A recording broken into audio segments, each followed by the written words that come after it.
What if the smallest voice in the room carried the heaviest story?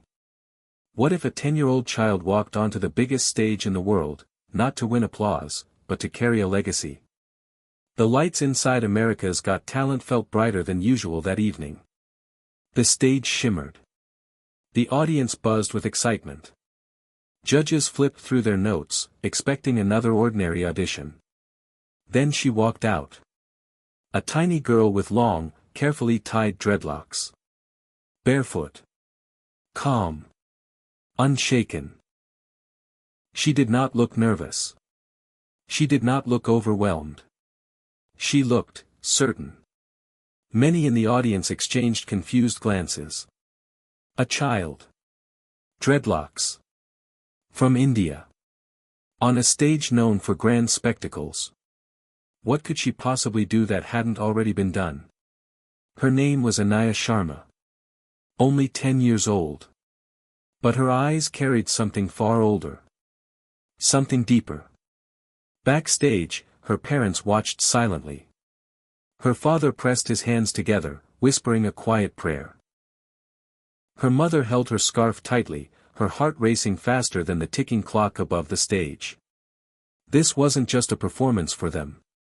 It was memory. It was pain. It was tribute. For years, Anaya had grown up listening to reggae music in a small apartment far from America.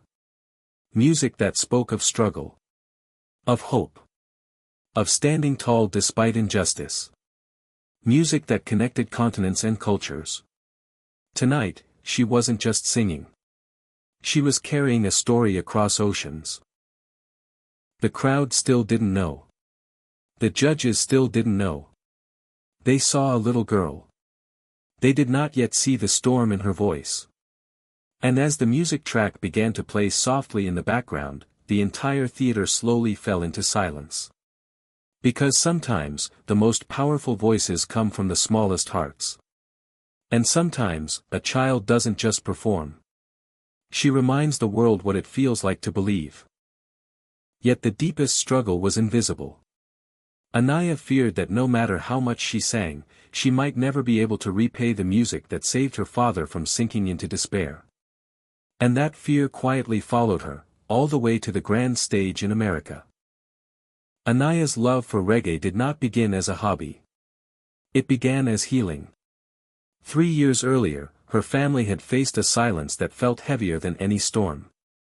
Raghav had lost his teaching position when the small private school where he worked shut down without warning. Overnight, stability disappeared. The guitar in the corner gathered dust. Bills stacked quietly on the dining table. Conversations at home grew softer, shorter. Anaya had never seen her father sit so still. For weeks, he stopped playing music. The man who once filled their evenings with melody now stared at the floor as if searching for answers between the tiles. Mira tried to remain strong. She sold a few of her gold bangles, small pieces of her wedding memories, just to keep the household running. But Anaya noticed everything.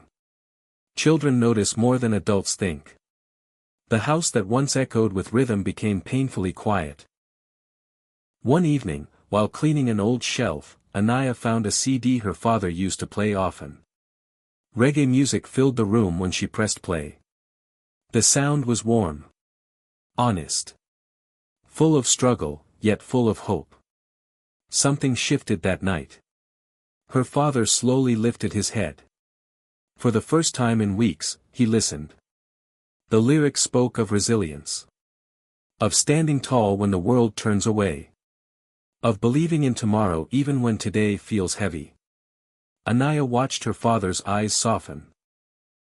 From that day forward, reggae became more than music in their home. It became strength. It became courage. But outside their apartment walls, life remained difficult. Money was still tight. Relatives questioned their choices. Some neighbors whispered that listening to foreign music would not solve Indian problems. At school, the teasing grew louder when Anaya decided to style her hair into dreadlocks. She wanted to honor the culture of the music that had healed her family. Many did not understand. Some called her strange. Some laughed. Each comment felt like a small cut. The music began softly. A slow reggae rhythm flowed through the massive theater. The kind of rhythm that does not rush. The kind that breathes. Anaya closed her eyes. For a brief second, the bright lights disappeared. The thousands of faces vanished. The judge's table faded into darkness. She was back in her small apartment. Back to the evening when her father first smiled again. Her voice entered gently. Not loud. Not forced. But steady. The first few lines floated across the silent room. The audience leaned forward. Some had expected a cute performance from a child. Instead, they heard depth. Each word carried weight. Each note trembled with lived emotion. Halfway through the song, something unexpected happened. The giant screen behind her, which usually displayed simple stage visuals, began showing old photographs her father had submitted without her knowing. Images of their modest home. Of Raghav teaching music to children in worn-out classrooms.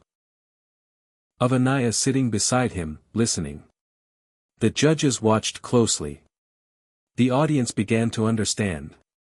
This was not imitation. This was gratitude. Anaya did not open her eyes when the images appeared. She kept singing, unaware that her private story was unfolding before thousands. Her father, standing backstage, froze. Tears filled his eyes as he realized what the producers had done. They had turned her audition into a tribute not just to reggae, but to him. The final chorus rose stronger than before. Her small body stood firm in the center of the massive stage. The dreadlocks that once brought teasing now framed a face glowing with purpose. And then, as the last note stretched into silence, something shifted in the theater. There was no immediate applause. Only stillness. A heavy, emotional stillness. For the first time that night, no one saw a 10-year-old girl trying to impress judges. They saw a daughter honoring her father. They saw a child carrying resilience in her voice. When the applause finally rose, it did not feel loud. It felt warm. It wrapped around Anaya like an embrace she had carried inside her heart for years. She opened her eyes slowly. The massive theater stood on its feet. The judges were no longer expressionless. Their faces had softened. Some wiped quiet tears. Others simply watched her with a kind of respect that cannot be taught. But the most important reaction was not in the crowd. It was backstage. Raghav stood still, his hands trembling. The same man who once sat in silence, lost in doubt, was now watching his daughter shine under the brightest lights in the world. And in that moment, something healed completely. Anaya had believed she needed to prove something. She had believed she needed to carry the weight of gratitude like a responsibility too heavy for a child. She thought her voice had to fix everything that once broke inside their home. But standing there, with applause echoing around her, she realized a simple truth. Love does not need repayment. Music does not ask for debt. And children are not meant to carry their parents' struggles on their small shoulders. They are meant to transform them. Anaya's performance was not powerful because she was young. It was powerful because she was honest. She did not sing to impress. She sang to remember. And sometimes, when we choose to honor the pain that shaped us instead of hiding it, we become stronger than we ever imagined. Her dreadlocks were no longer something people questioned. They became a symbol. A symbol that culture can travel across oceans. That healing can come from unexpected places. And that even the smallest voice can remind the world of something simple. Hope is louder than fear. And when a child dares to sing from the heart, even the biggest stage must listen.